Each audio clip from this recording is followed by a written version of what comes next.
को हिंदी व्याकरण, ठीक ना, हिंदी व्याकरण, ठीक है, हिंदी व्याकरण। चलिए वर्ण विचार, ठीक है, पहले समझेंगे कि वर्ण क्या है। वर्ण क्या है?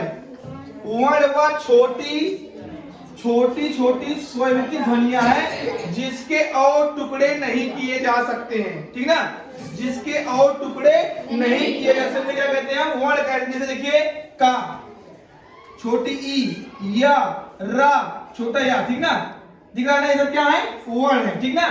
चलिए भाषा विचार के 4 कौशल होते हैं। हमारे भाषा विचार के 4 कौशल होते हैं। कौन कौन से होते हैं? सुनने, बोलने, पढ़ने, लिखने। जो हमारा सुनने और बोलने वाला क्या होता है? मौखिक कौशल होता है। और पढ़ने लिखने वाला क्या होता है? लिखित कौशल होता है। चलिए अब देखते हैं वर्णमाला। क्या? वर्णमाला किसी भाषा के समस्त वर्णों के समूह को उस भाषा को क्या कहते हैं? वर्णमाला कहा जाता है, ठीक ना। वर्णों के लिखने के ढंग क्या कहते हैं? लिपि कहते हैं। वर्णों के लिखने के ढंग क्या कहते हैं? हम लिपि कहते हैं।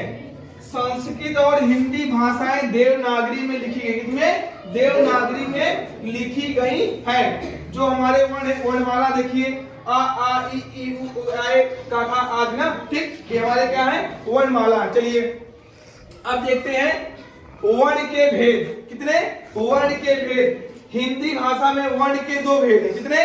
2, स्वर और व्यंजन। स्वर और व्यंजन। पहले हम देखते हैं स्वर क्या, ठीक ना। जिन वर्णों का उच्चारण करते समय मुख से निकलने वाली वायु बिना रुके मुख से बाहर आती है, उन्हें क्या कहते हैं? स्वर कहते हैं। स्वर की संख्या कितनी होती है? 11। स्वर की संख्या कितनी होती है?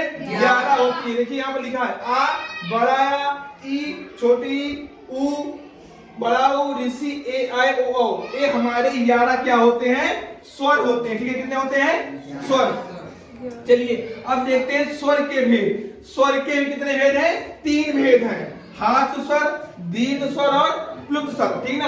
अब पहले देखते हैं हास्य स्वर क्या है। जिन स्वरों का उच्चारण करने में कम समय लगता है उन्हें क्या कहते हैं? हास्य स्वर कहते हैं। इनकी संख्या कितनी होती है? 4 होती है। कितनी होती है? 4।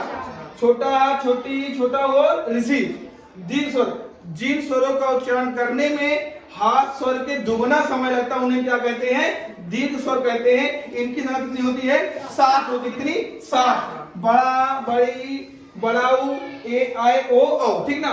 प्लुत स्वर जैसे लिखना ओम, इसमें जैसे हम किसी का नाम पुकारते हैं, कहीं रुकते हैं, ये है क्या? हमारा प्लुत स्वर, ठीक है। अब चलिए पढ़ते हैं व्यंजन। क्या? व्यंजन, कॉन्सोनेंट, ठीक ना। जिन वर्णों का उच्चारण करते समय वायु कंठ से सीधे बाहर नहीं आती है उन्हें क्या कहते हैं? व्यंजन कहते हैं, ठीक ना। देखिए व्यंजन लिखा गया हमारा का, खा, गा, घांगा, मा, या, रा, ला, वा, सा, सा, सा, ठीक ना। ये हमारा क्या है? का वर्ग है। का वर्ग में क्या क्या आएगा? का से लेके कितना क्या लिखा है? और चा वर्ग में क्या आएगा? चा से लेके यहाँ तक। का वर्ग में क्या आएगा? आना तक। ता वर्ग में क्या है? ता से लेके ना तक। पा वर्ग में क्या आएगा? पा से लेके मा तक, ठीक ना। इतना हमारा हो गया। अंतस्थ व्यंजन क्या है? अंतस्थ व्यंजन या, रा, ला, वा, ठीक ना। उस व्यंजन क्या होते हैं? सा, सा, सा, हा, ठीक ना। व्यंजन के भेद। व्यंजन के कितने भेद है? 3 भेद, ठीक ना। कौन कौन से? स्पर्श व्यंजन, अंतस्थ व्यंजन और उस व्यंजन। जो हमारे स्पर्श व्यंजन है 25 होते हैं। ये वाला हमारा क्या है? स्पर्श व्यंजन, ठीक ना। अंतस्थ व्यंजन हमारे कितने कौन होते हैं? 4 हैं। कौन कौन से हैं? या, अलावा। उस व्यंजन क्या है? सा, सा, सा, हा, ठीक ना। अब यहाँ देखिए उच्चारण के जैसे वर्णों का वर्गीकरण देखिए क्या क्या। जैसे हमारे कंठ से हम लोग क्या बोलते हैं? आ, का, खा, गा, अंगा, ठीक ना। फिर ताल क्या बोलते हैं? लिखा गया मूर्धा, दंत, ओष्ठ, कंठ, ठीक ना। ये पूरा बताएगा, ठीक ना। इतना समझ में आया?